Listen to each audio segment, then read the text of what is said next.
บายดีมื้อนี้มาพบกับมิกในรายการตำบักหุ่งมื้อนี้เฮาสิมาถามในหัวข้อที่ว่า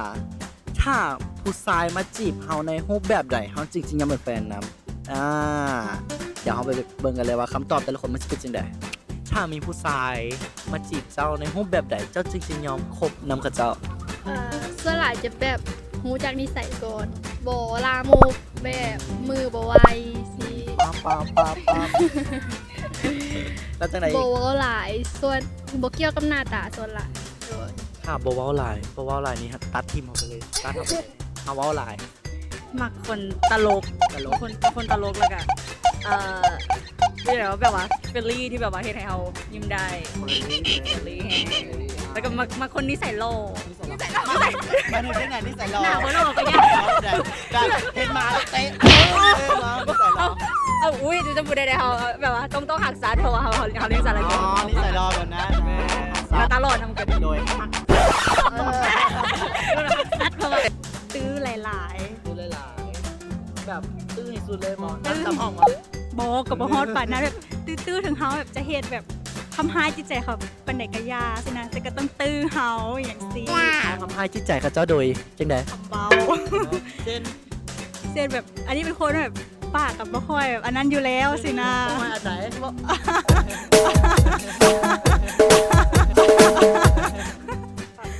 ปากบ่ค่อยม่วนสินะ แต่มันก็จะยากแน่คันแบบเขาเจ้าสิแบบคันเขาเจ้าสิยอมเขาหั่นนะคันเขาเจ้ายอมไปดีก็แสดงว่าเขาจะหักเขาแล้วหั่นนะก็เลยต้องยอม แล้วถ้าได้คบกันแล้วนะแบบเขาเจ้าซื้อตุ๊กตามาเซอร์ไพรส์เฮาเนาะแล้วเขาเจ้าขอว่าเซาปากบ่ม่วนได้บ่จะเซาบ่ บ่เศร้าแต่ขออย่างเดียวตุ๊กตาอย่ามันคิดตีบ่มาคิดตี เอาแล้วมั้งอย่าง มากโคนัน น่าจะสุภาพคนจีนแบบโบถึงขั้นว่าได้เนื้อต้องตัวค่ะนะได้มาแบบสุภาพยอกๆนิดหน่อยประมาณนี้ กวนตีนแล้วเนาะ กวนตีนแม่กะโอเคแต่แม่ แล้วหน้าตาดิ หน้าตานี่กะ เรื่อยบ่พอเขาวัดเขาว่า กะคิดคือกันหั่นแหละ กลับบ้านก่อน ก็บ่ถึงบ่ติคนขาวคนล้ำกะโอเค คนล้ำกะมักอยู่เพราะเขาวัดได้นี่แหละ แล้วค่ะอุ้ย เขาวัดผู้นี้มาเฮาเลยแต่เลย เอามาคือเก่าแบบว่ายังผ่านละมาเฮาค่ะนะ อันเฮาดีกว่าฮ้อนมีอันตราย ไปก่อน เข้ามาตอนนี้ก็ต้องแบบเฮ็ดให้เฮาแบบยิ้มได้หัวได้แบบบ่เข้ามาลักษณะแบบจีบมันน่ะหรือว่าเข้ามาแบบเป็นคนแบบตลกประมาณนี้แล้วเขาเจ้าแบบมานำตื้อเด็กมาก่อน ก็มาก ก็ เขาเจ้าพาไปนั่นไปนี่บ่มากกว่าพาไปนั่นไปนี่เพราะแบบขนาดขาตะลงกับทะพิกะยังบ่ถึงขั้นนั้นก็แบบรู้จักกันโดนๆรู้จักกันให้หลายๆ บางคนตลก โดย หน้าตาดี ดี อันซันเฮาก็คือสิบ่มีสิทธิ์ลาซะนะ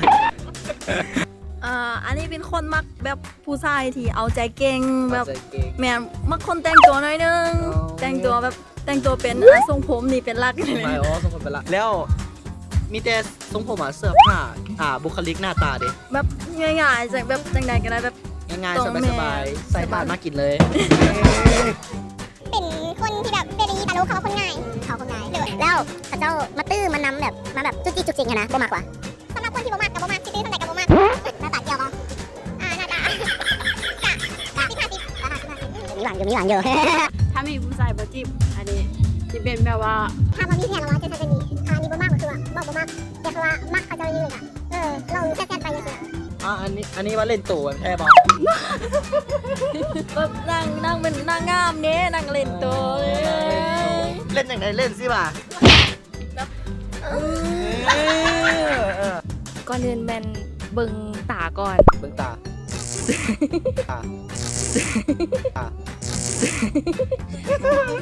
เบิ่งตาหู้ใจว่าจังไหน ถ้าเบิ่งแล้วมันสปาร์กกับแมนเลย สปาร์กมันเลยว่าจังไหนว่าสปาร์กเนี่ยมันน้ำมันเครื่องเลยว่ะ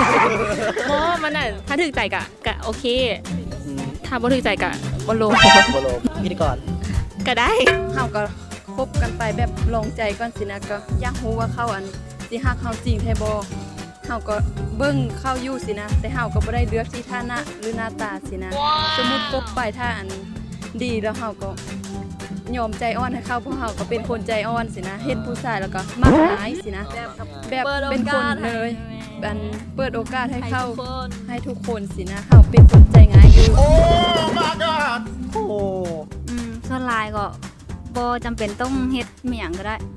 แบบมาจีบธรรมดาลมกันธรรมดาเข้าใจแบบเข้ามาเอ้ยเป็นแฟนคอยบอสิเด้อมาถึงกันนั้นแบบมาทักทายแล้วมาขอเบอร์แล้วส่วนไปลินบอไปเบิ่งนี่เหมือนกัน กับประมาณสายที่อารมณ์ดีนิสัยดีลักๆก็คือแบบไปสายเปย์ สายเปย์ถ้าบ่สายเปย์เด้ ผู้สายเปย์กับพิจารณาก่อน นา โด ก่ ย อนโนโหแบบขี่ถ้าขี่บิ๊กไบค์มานี่ครบเลยมา ครบเลย ถ้าขี่แบบรถขี่ไว้เด้ ปล่อยไป ปล่อยมันไปอ่ะสิ มักแบบนิสัยดีอะ เช่นดีแบบใดมาติอ่ะปึ้ง อันนี้ก็ นั่น นิสัยดีแล้วก็มาบุคลิกบ่หน้าตาเกี่ยวบ่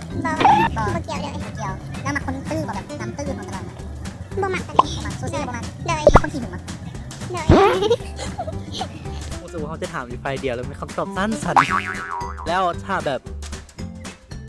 เข้าเจ้ามาเซอร์ไพรส์เขาดิมาเซอร์ไพรส์แล้วขอเป็นแฟนจะเป็นปะ โดยเป็น อะ เป็น ง่ายแท้วะผมมาคนขี่ตื้อผมมาคนนั่นคนนี้แต่เซอร์ไพรส์นี่มักกันเหรอ โดยมามักคนตลกแบบจริงใจมาดีกว่า ตลกแบบตลกนะคนหรือว่ามาเฮ็ดแนวยิ้มมาเฮ็ดแนวหัว อ๋อให้ได้ยิ้มดีกว่าคนจริงนี่อาจจะหนักไปหน่อยนึง คนร้ายกับบดีเนาะ แล้วมีแต่ตลกวะหรือว่ามีอย่างอื่นบอหน้าตาบอ หน้าตากับพอเขาวัดเขาว่าได้แล้วก็ส่วนสูงกับสูงกว่าเฮาหน่อยนึงก็ได้ แต่ว่ามักคนผิวขาว